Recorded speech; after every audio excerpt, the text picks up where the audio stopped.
नमस्ते दोस्तों। मैं लंबे समय से चैनल पर कोई वीडियो नहीं डाल पाया हूँ। लगभग महीना भर हो गया, कोई नया वीडियो नहीं आया। इस बीच बहुत सारी चीज़ें हो गई, फिल्म टीवी सीरीज़ भी बहुत सारी आ गई, चुनाव भी समाप्त हो गए, रिजल्ट भी आ गया। जिनको पीएम बनना था बन गए, जिनको लीडर ऑफ अपोजिशन बनना था वो भी बन गए। मैं कुछ तकनीकी खराबी के चलते, कुछ इक्विपमेंट के चलते वीडियो नहीं डाल पाया, डालने में सक्षम नहीं रहा। एक वीडियो तो पूरा इलेक्शन के ऊपर ही उसका एक्सप्लेनेशन मैंने पूरा बना लिया था। शूट करने के बाद वो मुझे ट्रैश में डालना पड़ा बिकॉज ऑफ सम वही टेक्निकल इश्यूज़ के चलते। अब वो वीडियो लगभग तैयार पड़ा है, पर डालने का कोई मतलब नहीं है। वो टॉपिक ही बिल्कुल पुराना हो गया, पॉलिटिकल था। तो मैंने सोचा कि अब चीज़ थोड़ी बहुत अगर सॉर्ट आउट हुई है तो कुछ बेटर डालने का प्रयास करता हूँ। तो मैंने सोचा कोटा फैक्ट्री का सीज़न 3 अभी अभी आया है, उसका एक रिव्यू या समीक्षा करने का प्रयास करूँगा इस वीडियो में। और अगर आपने कोटा फैक्ट्री देख लिया है तब तो आप इस रिव्यू को अवश्य देखें। अगर नहीं देखा है तो इस रिव्यू को किस तरह देखना है वो भी मैं आपको बताऊंगा।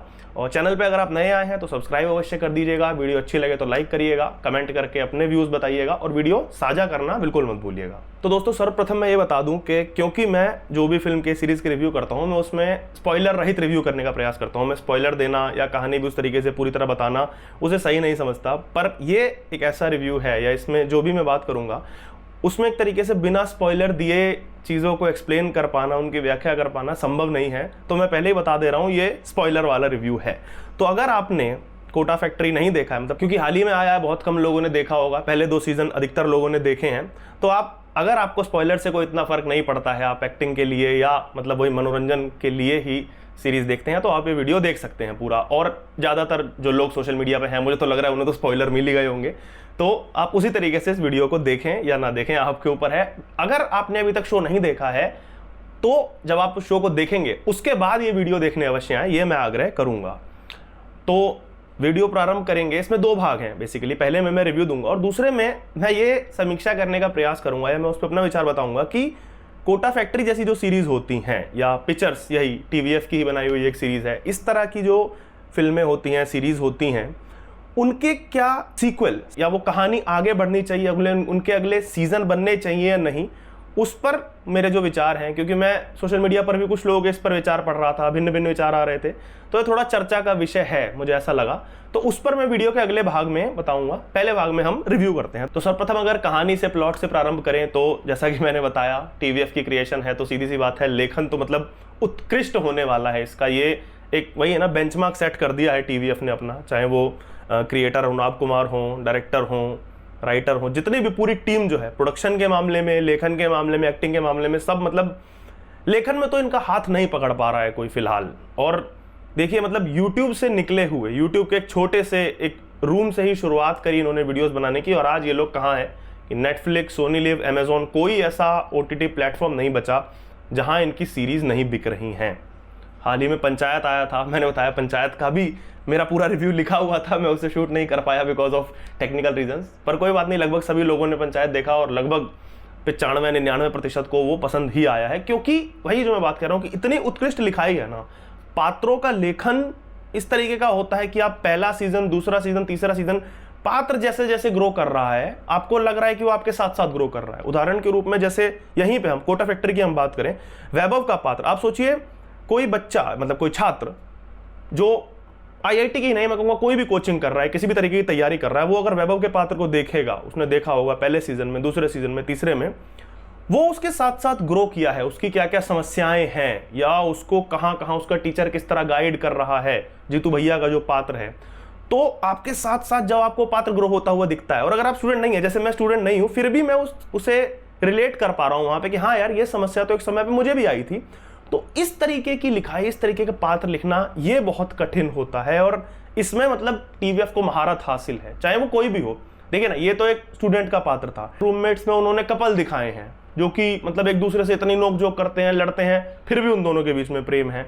पिक्चर्स में उन्होंने एंटरप्रेन्योर दिखाए हैं, एक कोडर है, एक कोई एमबीए वाला है, एक नवीन का जो पात्र है उसमें, उनको उतने अच्छे तरीके से बुना था उन्होंने। उसके बाद पंचायत की हम बात कर ले तो वहां पे गांव का पूरा सिनेरियो दिखाया है, जिसमें एक शहर का आया हुआ व्यक्ति है, बाकी सब गांव के लोग हैं। वहां भी लोग रिलेट कर जा रहे हैं। सोचिए, दिल्ली मुंबई के लोग पंचायत जैसी सीरीज देख रहे हैं, एंजॉय कर रहे हैं। फुलेरा जैसा एक गांव, एक इमेजिनरी गांव, जहां पे वो लोग रिलेट कर रहे हैं कि हाँ, टंकी, पानी, समस्याएं लोगों की जो भी गांव की हैं, कि आवास में घर मिला। मुंबई का एक आदमी या दिल्ली का एक बढ़िया सी कॉलोनी में साउथ दिल्ली में रहने वाला, उसको भी वो शो पसंद आ रहा है। तो इसे कहते हैं मतलब लिखाई में उत्कृष्ट, जो मैं कह रहा था वो यही है कि आप अलग अलग स्तर के लोगों को, चाहे वो आर्थिक स्थिति में अलग अलग स्तर के हों, बौद्धिक स्तर पे कोई बहुत पढ़े लिखे या बिल्कुल अलग तरीके की किसी ने पढ़ाई की हुई है, जैसे इसमें हम माने कई लोगों को लगेगा कि ये सिर्फ साइंस बैकग्राउंड वाले लोग ही होंगे जो कोटा फैक्ट्री से कनेक्ट कर पाएंगे, लेकिन नहीं, कॉमर्स पढ़ने वाले भी, आर्ट्स पढ़ने वाले भी वो उस पात्र से कनेक्ट कर जा रहे हैं।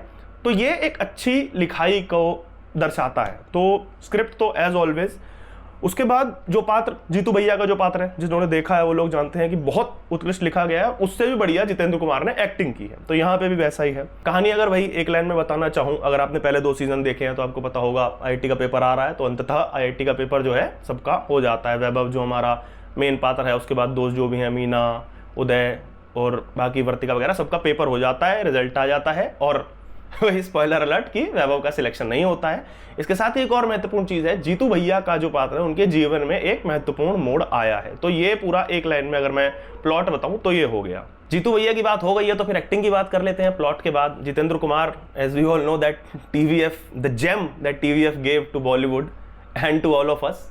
और जीतू भैया की तो एक्टिंग है ही, उनको तो मतलब जज करना ही बेकार है। उस आदमी को तो क्या ही जज करें हम, चाहे पंचायत हो, पिक्चर्स हो, ये हो, उनको उस आदमी को जज नहीं कर सकते। तो वो तो अपने मतलब बेस्ट ही दिया है उन्होंने तो अपना।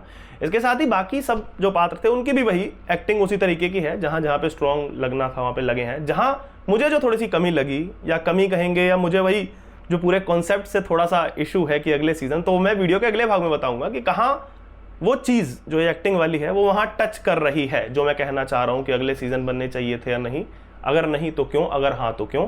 तो मैं अगले भाग में बताऊंगा कि एक्टिंग में कहाँ कमी लगी। इसके साथ ही एक नया पात्र जो नया इंट्रोड्यूस हुआ है वो पूजा दीदी का पात्र है। केमिस्ट्री टीचर बन के आती हैं वो, तिलोत्तमा शोम करके, अगर मैं सही प्रोनाउंस कर पा रहा हूँ उनका नाम, तो थोड़ा सा कठिन है। उन्होंने बहुत मतलब नपी तुल्य एक्टिंग की है, बहुत परफेक्ट। जहाँ पे वो पढ़ा रही हैं, बिल्कुल एक टीचर वाली वाइब उनसे आएगी आपको। तो उन्होंने भी जितना उनका स्क्रीन टाइम था बढ़िया एक्टिंग की है।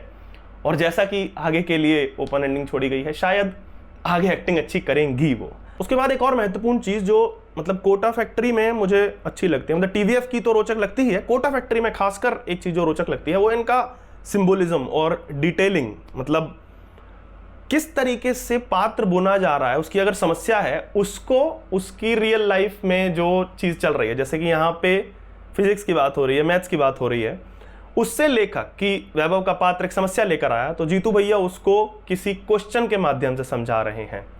ये तो एक चीज़ हो गई। दूसरा, इसको अपने व्यूअर के साथ रिलेट कराना, यानी कि आप एपिसोड की शुरुआत होगी, एक सीन होगा जहाँ पे कुछ चल रहा है, एक मैथ्स की प्रॉब्लम चल रही है, आप सोच रहे होंगे कि एपिसोड इससे कैसे रिलेटेड है। फिर उसके बाद वो पूरा एपिसोड का जो प्लॉट होगा वो उस मैथ्स की जो शुरुआत की इक्वेशन थी उसमें समरअप हो जाएगा। ये चीज़ हमने बड़े बड़े शोज़ में कई में देखी है। ब्रेकिंग बैड, मतलब विदेशी शोज़ में हमने देखी है, ब्रेकिंग बैड जैसे, बेटर कॉल सॉल जैसे। तो ये एक बड़ा रोचक सा तरीका होता है और कठिन भी होता है लेखन का, कि आप शुरुआत के 2 मिनट में, या एक जो प्रोमो होता है एक शो से पहले, यानी कि जब आपकी कास्टिंग आती है शो की या नेमिंग जो भी आती है, उससे पहले 2 मिनट में आप अपना पूरा एक समराइजेशन सा दे देते हैं अपनी ऑडियंस को कि हाँ इस पूरे एपिसोड में ये होने वाला है। जैसे उदाहरण के रूप में यहाँ पे एक जगह होता है कि यही जो पूजा दीदी का जो पात्र है वो केमिस्ट्री पढ़ा रही हैं, वो हाइड्रोजन के बारे में पढ़ा रही हैं, किसी मतलब बॉन्ड के बारे में। वैसे तो मैं भी साइंस बैकग्राउंड का हूँ, लेकिन मुझे भी कई चीज़ें उड़ जा रही थी इसमें, क्योंकि भूल गया हूँ मैं बहुत सी चीज़। लेकिन हाँ, जब आप रिलेट करते हैं तो देखने में मज़ा आता है कि अच्छा बॉन्ड की बात हो रही है, तो थोड़ा बहुत याद आ जाता है। तो वहाँ पे वो किसी हाइड्रोजन बॉन्ड के बारे में पढ़ा रही है और उसमें बता रही है कि हाइड्रोजन है, ये तो उदास होकर घूमने लगता है। वही केमिस्ट्री का जो पढ़ाने का तरीका होता है कि ये तो उदास होकर घूमने लगेगा, फ्री रेडिकल हो जाएगा, कि इससे कोई बॉन्ड नहीं बनाना चाह रहा पर फिर ये बॉन्ड बनाएगा, ऐसे करके। तो उस टाइम आप समझ रहे होगे कि यार ये क्यों पढ़ाई जा रही है केमिस्ट्री की इक्वेशन, और आपको लग रहा होगा कि तो वैसे ही क्लास का सीन डालने के लिए लिखा गया है। तो जब आप पूरा वो एपिसोड देखेंगे, उस एपिसोड में क्योंकि वैभव का एक भाई, उसका कजन उससे मिलने आता है, और क्योंकि वो IPL से संबंधित है और वो ट्रायल दे रहा है जो भी, तो बाकी उसके आसपास के जो दोस्त होते हैं जितने भी हैं वैभव के पात्र के, वो उसको ज़्यादा भाव देने लगते हैं और उसके साथ खेल रहे हैं, उसके साथ फोटो खिंचा रहे हैं, कोई कुछ कर रहा है, तो वैभव समहाउ जेलस फील करने लगता है। तो वो छोटा सा जो समराइजेशन था केमिस्ट्री की प्रॉब्लम का, वो हमारे पात्र से और उस एपिसोड से संबंधित था। सब क्योंकि ये साइंस से संबंधित शो है, तो आप किस तरीके से उसे इक्वेशन से या मैथ की प्रॉब्लम से, फिजिक्स की प्रॉब्लम से आप कैसे पूरे एपिसोड को समराइज कर सकते हो, ये बहुत कठिन होता है, इसलिए इसकी प्रशंसा होनी चाहिए। एक और चीज़, जहां तक मुझे लगता है इसके लेखक निर्देशक या जो भी होंगे वो लोग साइंस बैकग्राउंड से हैं, तो वो उसे इतना अच्छा रिलेट कर पाए। हालांकि मैंने देखा नहीं है, लेकिन मैं अनुमान लगा रहा हूं। पर ये तो इंप्रेसिव है, चलिए अगर वो साइंस बैकग्राउंड से हैं और वो इस तरीके से लिख पा रहे हैं तो वो चीज़ इंप्रेसिव है। लेकिन उससे अधिक इंप्रेसिव ये है कि अगर वो साइंस बैकग्राउंड से नहीं भी है, वो उसको थोड़ा सा स्टडी करके, थोड़ा सा उसके ऊपर अध्ययन करके, उसके बाद अगर इस तरीके का स्क्रिप्ट लिख के लाते हैं, इस तरीके का प्लॉट लिख के लाते हैं, तो वो और अधिक इंप्रेसिव हो जाता है। तो वही मैं बार बार वही चीज़ कहूँगा कि लेखन के क्षेत्र में तो मतलब 10 में से 10 नंबर। उसके बाद संवाद की अगर बात करें, संवाद कोटा फैक्ट्री के मतलब सीजन 1 से ही बहुत महत्वपूर्ण रहे हैं, जीतू भैया के खास करके, कि जहाँ वो वही कि जिस तरीके से समझाता है अपने स्टूडेंट्स को, तो आप स्क्रीन के बाहर बैठे हैं, अगर उस तरीके की आपकी कोई समस्या है तो आपको शायद लगने लगे, अब मैं उतना रिलेट नहीं कर पा रहा हूं, लेकिन अगर जो छात्र होंगे वो और अच्छा बता पाएंगे कि आप कई बार आपको लगने लगेगा कि आपकी समस्या एक टीवी सीरीज के माध्यम से एक व्यक्ति ने सॉल्व कर दी है। तो वो उस तरीके संवाद लिखना, और एक एक जैसे कई चीज होती है उनका ट्रेडमार्क बन गया है, भाई हाँ या ना बोल, अर्जुन ये करा था महाभारत में, क्या अर्जुन इस तरीके से बैठ गया था, क्या कृष्ण ने समझाया, ये वो, तो ये जो चीजें होती हैं, ये संवाद बहुत मुश्किल होता है। और वही यहाँ पे मतलब फर्स्ट सीजन के मुकाबले सेकंड सीजन के मुकाबले मुझे क्यों वीक लगे, तो वही मैं वीडियो अगले हिस्से में बताऊंगा। लेकिन फिर भी एक कहावत होती है ना कि सुनार के जो दुकान की धूल भी होती है, वो किसी अन्य दुकान से, कोई परचून की है, किसी भी चीज की ऐसी दुकान है, उसका जो मेन सामान है उससे भी ज्यादा महत्वपूर्ण होती है, क्योंकि वो सुनार की धूल है। तो यहाँ पे अगर कमी लगी भी है मुझे किसी स्तर पे, वो उतनी कमी नहीं लग रही, क्योंकि वो टीवीएफ एक ऐसी क्रिएशन कर रहा है कि उनका जो सबसे वो बेकार से बेकार चीज भी बनाएंगे ना, वो बड़े से बड़े प्रोडक्शन हाउस जो आज के समय में बॉलीवुड में बना रहे हैं, या ओटीटी पे जिस तरह का कचरा परोसा जा रहा है, उससे हद दर्जे बेटर होगा ही होगा। तो मतलब संवाद अगर मैं कहीं कमी निकालनी चाहूं भी, तो मैं आज के समय में जो बन रहा है उनके कंपेरेटिव अगर उन्हें रखूंगा तो वो 100 दर्जे अच्छे हैं उनसे। और एक महत्वपूर्ण चीज संवाद से मुझे याद आया, जो उदय का पात्र है, मतलब मुझे तो सीजन 1 से ही मुझे बहुत इंप्रेसिव लगा है वो पात्र। यहाँ पे मेरे लिए मुझे मतलब ये भी एक तरह का स्पॉइलर अलर्ट में दे रहा हूँ, उसका सिलेक्शन नहीं होता। वैसे ये तो स्पॉइलर नहीं है, ये तो सीजन 1 से हर किसी को पता होगा कि भाई उदय का तो सिलेक्शन नहीं होगा। अगर उसका सिलेक्शन हो जाता तो थोड़ा सा लगता कि भाई ये क्या दिखा रहे हो तुम, ये वो बॉलीवुड ड्रामा तो नहीं है जिसमें मतलब ऐसा गोली से प्लेन गिरा देता है आदमी, उस तरीके का। तो उदय का सीधी सी बात है सिलेक्शन नहीं होता, वो मुझे भी एक्सपेक्टेड था। लेकिन उसके बाद उसका जो रिएक्शन होता है वो बहुत ही मुझे भी रोचक लगा, और आप में से जिन लोगों ने देखा है उन्हें तो पता होगा, नहीं देखा तो उसे अवश्य जस्ट लुक फॉर इट। वो मुझे बहुत रियल और बहुत रॉ लगा उसका पात्र, उसको अपना सच पता था, जैसा कि भाई जीतू भैया का पात्र कहता है ये तेरा सच है, उसका सच, उसको अपना सच डे 1 से क्लियर था कि उसका नहीं सिलेक्शन होगा तो नहीं होगा। ठीक है, वो तमाम तरीके की खराब चीजें भी कर रहा है, जैसे कि आप इस सीजन में देखेंगे, वो फालतू की चीजें भी कर रहा है, अपना टाइम बर्बाद कर रहा है, पैसा बर्बाद कर रहा है, लेकिन at least he is honest to himself. तो जो रिजल्ट के बाद उसका रिएक्शन होता है वो बहुत एक रोचक है। मैं मतलब बताऊंगा नहीं, ठीक है, इतना स्पॉइलर दे दिया है, जिन्होंने नहीं देखा है वो उसी में देखें। मुझे तो वो चीज बहुत अच्छी लगी। एडिटिंग में कलर की तो बात ही नहीं कर सकते, सीधी सी बात है, पूरा ब्लैक एंड व्हाइट सीरीज है तो वो तो ठीक है।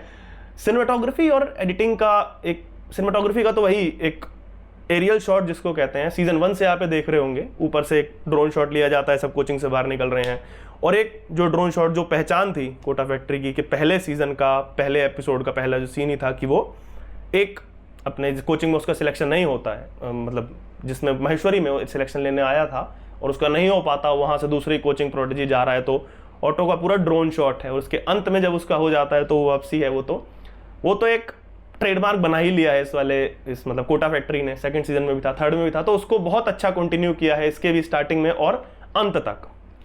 एडिटिंग में एक चीज बहुत अच्छी की है कि कौन से पात्र को कब स्विच करना है। वैसे क्योंकि लीनियर चल रही है सीरीज तो उतना तो स्कोप था ही नहीं एडिटर के पास कि क्या ही कर लेता।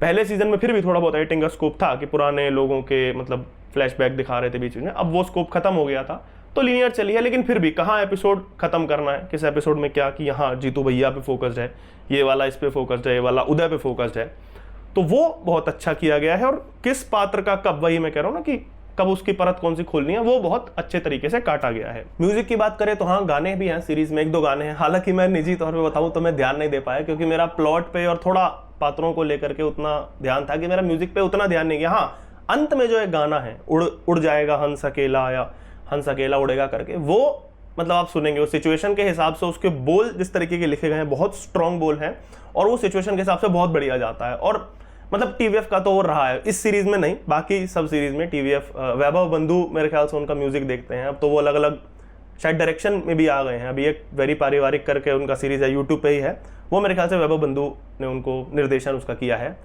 म्यूजिक वो पहले देखा करते थे टीवीएफ का, तो मतलब शानदार रहता है हमेशा से।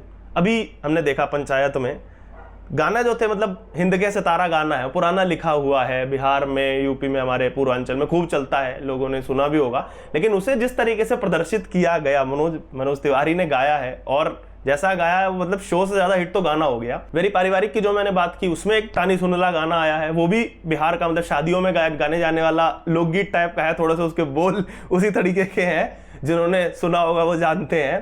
तो उसको भी मतलब मिक्स करके जैसे डाला गया है उस शो में, वेरी पारिवारिक में, और उसका थीम सॉन्ग बना है। तो इस चीज में भी टीवीएफ मतलब पारंगत है गाने वाने डालने में। कोटा फैक्ट्री में मतलब उस तरीके से गाने का उतना स्कोप नहीं था, लेकिन फिर भी जो मैं कहूँगा अंत में जो वो डाला गया वो बहुत सिचुएशन के हिसाब से बहुत अच्छा गया है। कि ये रिव्यू का पार्ट था, और अब मैं दूसरे भाग की बात करूंगा, जिसमें मैं कह रहा था कि मेरे अकॉर्डिंग इस पे लोगों के अलग अलग विचार हो सकते हैं, और मैं चाहूंगा आप भी अपने विचार कमेंट सेक्शन में बताएं। मैं ये बात कोटा फैक्ट्री के सीजन 2 से, और कोटा फैक्ट्री के ही नहीं, पिक्चर्स के सीजन 1 के बाद से, जब से ये चीजें शुरू हुई हैं, मतलब पिक्चर सीजन 1 एक तरीके से आप टीवीएफ के रेस्पेक्ट में सोचेंगे या उसके क्रिएटर्स के रेस्पेक्ट में सोचेंगे, तो उनको लगता होगा कि भाई हमने ये क्या बना दिया। क्योंकि उसके बाद उन्होंने जो सीरीज बनाई है, जो वीडियो बनाई है, कोई स्किट बनाया है, कोई ऐसा वीडियो नहीं गया होगा जहां पे उनके कमेंट सेक्शन में ये चीज स्पैम नहीं हुई कि भाई पिक्चर सीजन 2 कब आएगा। मतलब मीम मटेरियल बन गया था वो कि भाई पिक्चर सीजन 2, पिक्चर सीजन 2। और मुझे जैसा प्रतीत होता है कि पिक्चर्स जो सीरीज थी वो सीक्वल के लिए नहीं बनी थी, क्योंकि वो सीरीज अपने आप में एक जर्नी थी, पहले एपिसोड से आखिरी एपिसोड तक, पहले एपिसोड के ओपनिंग सीन से अंतिम एपिसोड के क्लोजिंग सीन तक। वो कारण क्या है वो मैं बताऊंगा, क्योंकि, और ये मैं क्यों कह रहा हूं इस समय कोटा फैक्ट्री के बीच में पिक्चर्स की क्यों बात कर रहा हूं, उसका कारण यह है कि कोटा फैक्ट्री भी पहला सीजन जो था वो अपने आप में एक जर्नी थी। पहले सीजन के पहले एपिसोड के, पहले सीजन की तो मैं बात ही कर रहा हूं, पहले एपिसोड के पहले सीन से अंतिम एपिसोड के अंतिम सीन तक। वो कैसे, आप याद करिए जिन लोगों ने देखा है पिक्चर सीजन, पहले एपिसोड का पहला सीन क्या था कि एक व्यक्ति है, एंटरप्रेन्योर है, वो फंडिंग मांग रहा है, उसके पास सब कुछ है, उसके पास आइडिया है, उसके पास सब कुछ है, उसके पास दोस्त हैं अपने जो लगेंगे उस बिजनेस में, उसको कुछ नहीं चाहिए, उसे केवल फंडिंग चाहिए। उसे ये तक चिंता नहीं है कि उसका बिजनेस आगे कैसा चलेगा, उसका प्रोडक्ट चलेगा या नहीं, उसका बिजनेस मतलब प्रोडक्ट लोग खरीदेंगे या नहीं, वो मार्केटिंग कैसे करेगा, वो आगे की चीजें। उसकी प्रॉब्लम थी फंडिंग, आपने देखा होगा। तो पहले सीजन में वो अपने एक सीनियर से एक बार में मिलता है और बोल रहा है कि भाई मुझे बस फंडिंग चाहिए, मुझे बस फंडिंग चाहिए। उसका सीनियर उसे समझा रहा है कि अबे फंडिंग मिल जाएगी, क्यों, क्योंकि उसको फंडिंग मिल चुकी है, वो एकदम चिल है। तो वो उसे समझा रहा है कि तू ये गलती कर रहा है, तू वो कर रहा है, तू क्या है, तू बियर है, ये है वो है, तू बोतल से बाहर निकल, तू जॉब छोड़, तू ये कर वो कर। वो उसका ओपनिंग सीन है। यहां से हम अगर इस सीन से कोई मुझे बोले कि इस सीरीज का अंत क्या होना चाहिए, इसका प्लॉट क्या होगा, तो मैं कहूंगा कि भाई इसको फंडिंग मिल जाए, बस सीजन मतलब प्रोग्राम खत्म। Jump to last episode, last scene, Naveen का जो पात्र है, वो जो चारों दोस्त था, उनको फंडिंग मिल चुकी है। वो एक बार में बैठता है, अपना बियर वियर पी रहा है, ऑर्डर कर रहा है, उसके पास उसका एक जूनियर आता है और बोलता है यार आपने तो फोड़ दिया, फंडिंग मिल गई, ये वो, मेरे पास एक आइडिया है, मुझे फंडिंग चाहिए, ये वो करके। तो उसके बाद उसका अंतिम डायलॉग क्या है कि तेरी प्रॉब्लम क्या है, तू बियर है। तो मेरे हिसाब से ये पूरी एक जर्नी थी जहां पे हमें इसके बाद ये सोचना ही नहीं चाहिए था कि इनका बिजनेस कैसा चलेगा, प्रोडक्ट क्या होगा, आगे ये क्या करेंगे, आपस में लड़ेंगे या क्या होगा, सब कुछ, किसी चीज का कोई मतलब नहीं था। वो सीरीज वहां पे समाप्त हो चुकी थी, क्योंकि जो एंड गोल था हमारे प्रोटोगनिस्ट का, वैसे तो प्रोटोगनिस्ट एक नहीं था, ठीक है हम मान लेते हैं नवीन के पात्र की कहानी थी ये, लेकिन वो जर्नी वहां समाप्त हो चुकी है। यही तो सुंदरता है कि हमें नहीं पता कि प्रोडक्ट क्या था, हमें नहीं पता कि उसका बिजनेस कैसा चला, लेकिन वो सीरीज मैंने एंजॉय की क्योंकि वो एक जर्नी थी उसकी फंडिंग की। लेकिन वही सब होता है, लोग करने लगते हैं डिमांड किया सीजन 2 चाहिए, सीजन 2 चाहिए। और थोड़ा सा मैं एज एन ऑडियंस, हमारे देश में प्रॉब्लम है, मतलब मैं देश की बात करूंगा क्योंकि भाई मैं विदेश अभी तक गया नहीं हूं, हो सकता है वहां भी हो। कई लोग होते हैं ना सीधा बोल देते हैं कि हमारे देश की ये समस्या है, अरे भाई तू श्रीलंका गया है कभी साले क्या पता वहां भी हो। तो मैं फिलहाल यहाँ की मैंने ऑडियंस देखी है, अपने आसपास के लोग, तो हम एक तरीके से ऑडियंस के रूप में, मैं भी उसमें आता हूं शायद, कि हम एक रटी रटाई चीज देखना चाहते हैं। एक चीज हमको अच्छी लग गई तो हमें वैसा ही सब कुछ चाहिए। देखिए ना, हम उस तरीके के लोग हैं कि हमने पूरा 90s एक ऐसे रोमांस में बिता दिया जहां एक आदमी ऐसे बाहें फैलाता है और केवल उसी को रोमांस कहा जाता है। ठीक है, कई लोग उससे रिलेट करते हो, मैं नहीं कर पाऊंगा। तो एक चीज को बार बार घसते जाना, एक ही चीज, चलो एक बढ़िया बन गया, इसी को दिखाते रहो बार बार, कुछ नया मत करो, ये हमारे साथ थोड़ी सी समस्या है। और शायद इसी का शिकार पिक्चर्स 2 हुआ। पिक्चर्स 2 आता है, फिर बहुत समय के बाद जो भी उनके कारण रहे हों, क्या हिट होता है, फ्लॉप होता है, जो भी होता है, मुझे उतना आइडिया नहीं, मुझे वो उतना इंप्रेसिव नहीं लगा क्योंकि मैं नहीं चाहता था कि वो आए। उसी प्रकार जब कोटा फैक्ट्री 1 आता है, आप उसी के पैरेलल में इसको देखिएगा।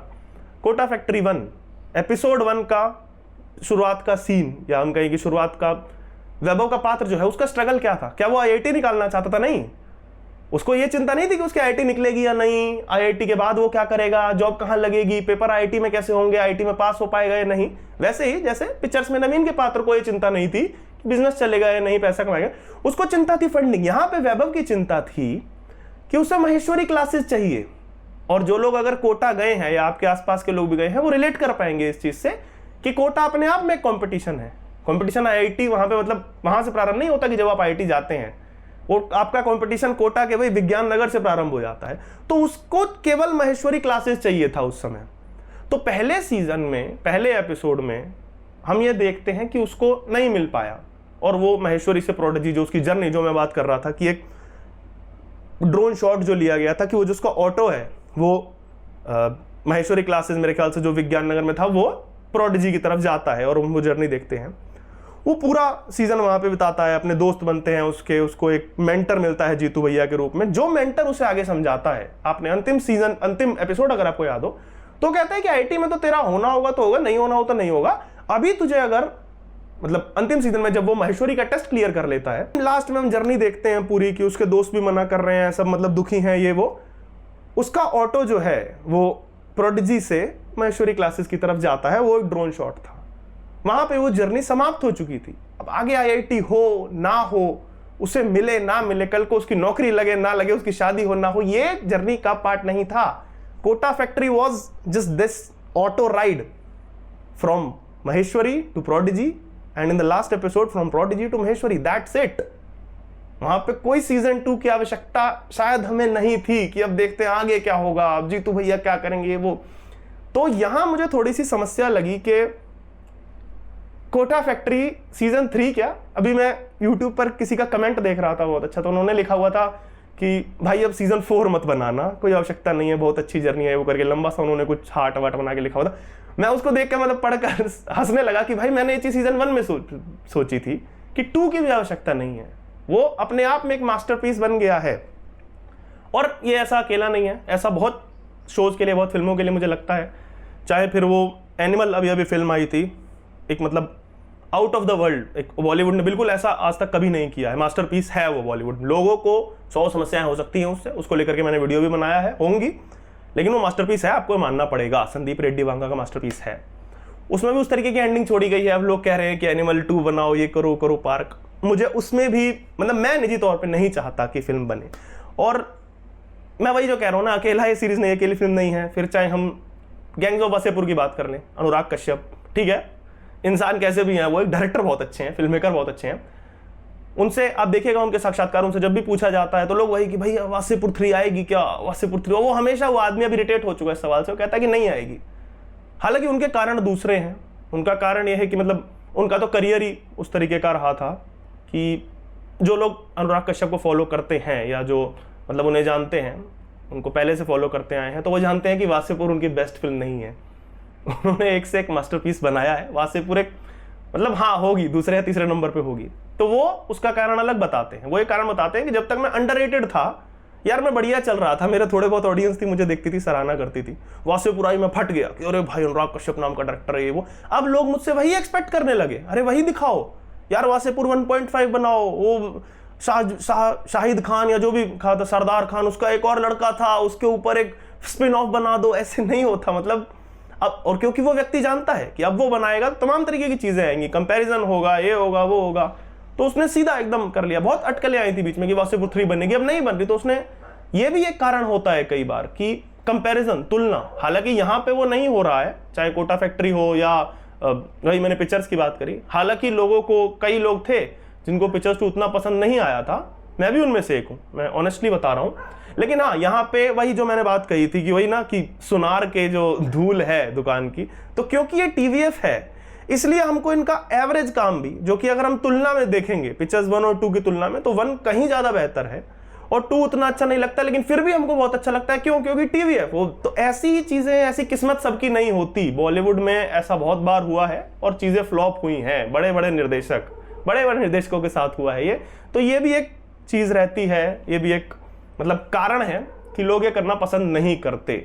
एक और कारण इसमें आ जाता है, वो है प्रोड्यूसर्स का दबाव। प्रोड्यूसर्स और जनता दोनों का उसे मिला जुला दबाव कहेंगे, लेकिन प्रोड्यूसर्स का अक्सर मतलब ज्यादा होता है, जो कि मुझे लगता है एनिमल जैसी फिल्म में होने वाला है। और मेरे ख्याल से सीक्वल अनाउंस हो भी गया है, क्योंकि टी सीरीज की फिल्म थी। अब संदीप रेड्डी वांगा ने चाहे उसे सोच रखा है या नहीं सोच रखा है अपने दिमाग में, उन्होंने लिख रखी है नहीं लिख रखी है, लेकिन वो जहां तक मुझे लगता है कि बनेगी। और इसमें कहीं ना कहीं प्रोड्यूसर्स का भी उस तरीके का दबाव होता है कि यार पहली फिल्म है यार, तो 1000 करोड़ कमाई है, क्यों ना बने दूसरी, ये वो करके। तो मुझे लगता है कि शायद कोटा फैक्ट्री और पिक्चर्स में भी, क्योंकि कोटा फैक्ट्री पहला जो है वो नॉर्मली आया था यूट्यूब पे मेरे ख्याल से, या उनकी ऐप पे टीवीएफ की, उसके बाद अलग अलग नेटफ्लिक्स और उनको बटा, तो वहां से भी थोड़ा सा ये फैक्टर आ गया होगा कि प्रोड्यूसर्स का दबाव कि भाई पहला शो अगर हिट हो गया है तो अगले से भी पैसा बना के दो। तो वही चीज हो जाती है, थोड़ा सा मनी इन्वॉल्व जहां हो जाता है, तो वो भी एक फैक्टर होता है।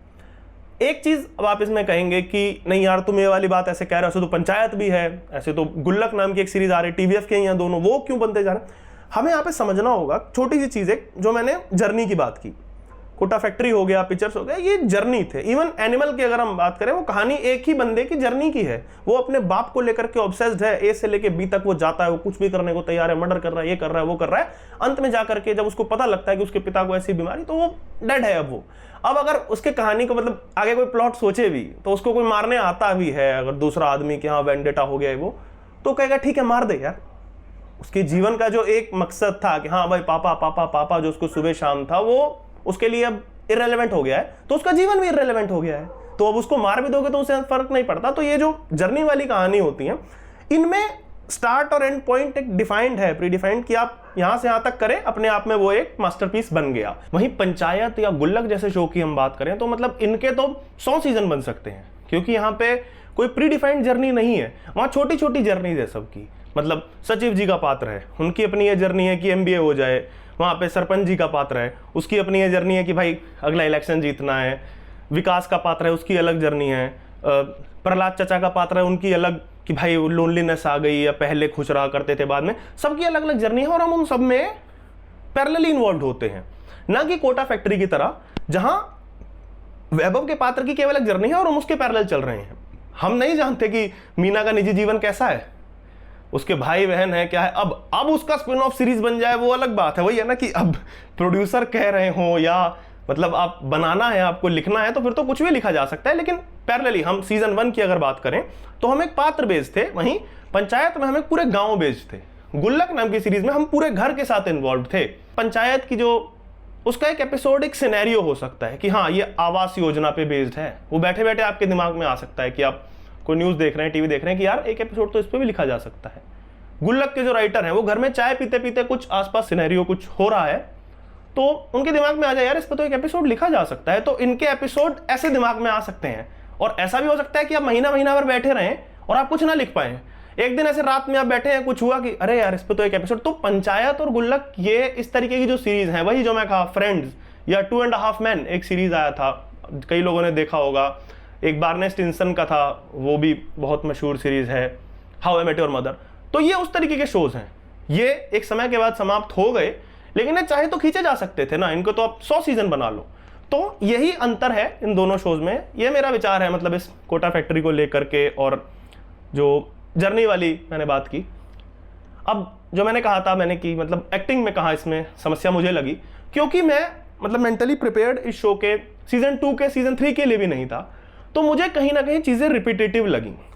उदाहरण के रूप में मतलब वैभव का जो पात्र है, उसके दोस्त जैसे मीना हो गया, उदय हो गया, उनके कुछ नए संवाद नहीं है।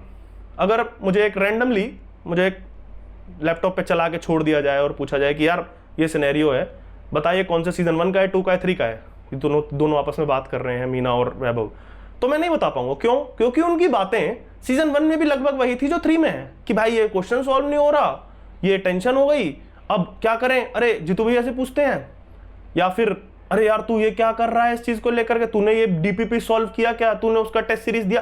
तो क्योंकि उनके पास भी बहुत अधिक करने के लिए था नहीं। आप अगर वही जर्नी दिखा रहे हैं तो सीजन 1 में भी वो जर्नी हुई थी, बस उसमें 11th क्लास में थे, अब 12th में आ गए, समस्या तो अब भी वही रही।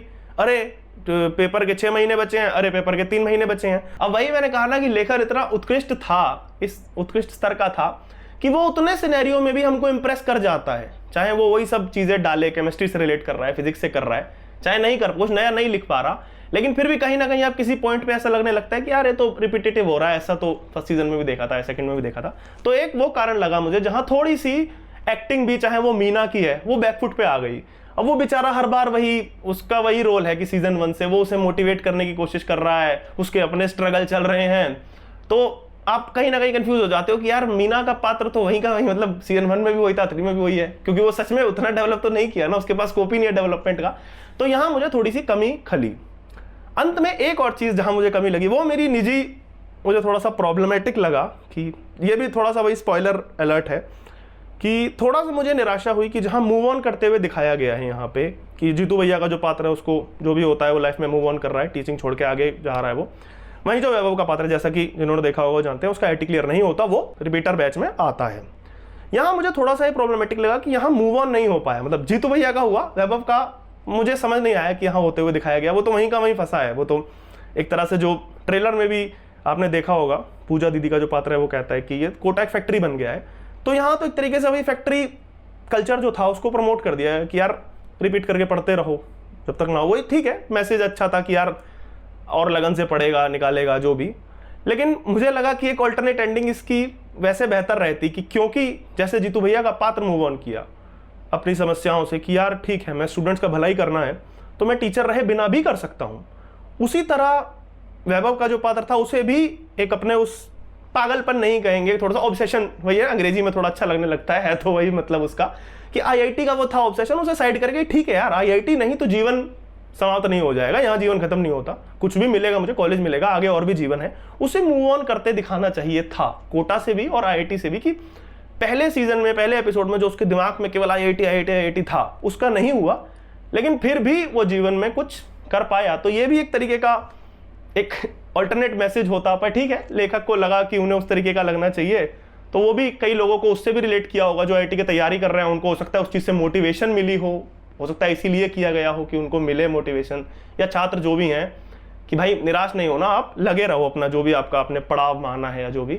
मैं उसे उस तरीके से नहीं देखता है, शायद इसलिए भी क्योंकि मैं उस जीवन से बाहर आ चुका हूँ, आगे बढ़ चुका हूँ, तो मुझे लगता है कि यार ठीक है, आईआईटी आपका सपना था बट पागल नहीं हो जाना उस चीज़ के लिए, आगे बढ़ो, आप आईआईटी के बाद भी जीवन है, उसमें भी कुछ कर सकते हो। तो ये एक ऑल्टरनेट एंडिंग हो सकती थी। फिर वही लगा कि शायद वही प्रोड्यूसर्स का जो दबाव होता है ना, क्योंकि यहाँ पे भी आप देखेंगे चौथे सीजन के लिए ओपन एंडिंग से छोड़ी गई है, तो शायद वही किया गया होगा कि पब्लिक डिमांड और प्रोड्यूसर्स का लालच कहते हैं अगर उसे, तो इसलिए चौथा सीजन भी बनेगा, 5वां भी बनेगा, 40 तक बनता रहे, कोई दिक्कत नहीं है, बनाते रहो।